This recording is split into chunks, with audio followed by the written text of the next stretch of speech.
আগেকার বাবা মা আর এখনকার বাবা মার মধ্যে পার্থক্য কি বলতো বন্ধুরা?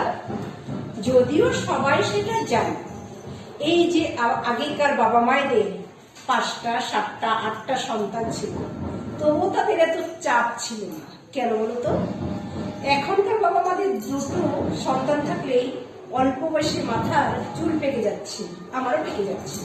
কারণ আগেকার বাবা মায়েদের ছেলে মেয়েদের কোনো পকেট খরচা ছিল না, মোবাইলের রিচার্জ ছিল না, কোনো টিফিন খরচা ছিল না, পড়তে যেতে হলে বাইকে তেল খরচ হতো না। এটাই হচ্ছে পার্থক্য।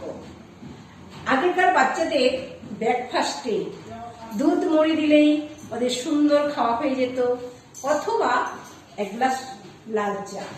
আর এখনকার বাচ্চাদের স্যান্ডউইচ, বার্গার, বাটার নান, ওটস, হেন তেন মেনো, ডিম টোস্ট, পাউরুটি, কত কিছু। এগুলি কি ছিল বস? শুধু পড়াশোনা আর গুনে গুনে 4-5টা জামা। আর এখনকার ছেলে মেয়েদের 1 ডজন জামা হলেও বলে নেই নেই নেই। এটাই হচ্ছে পার্থক্য।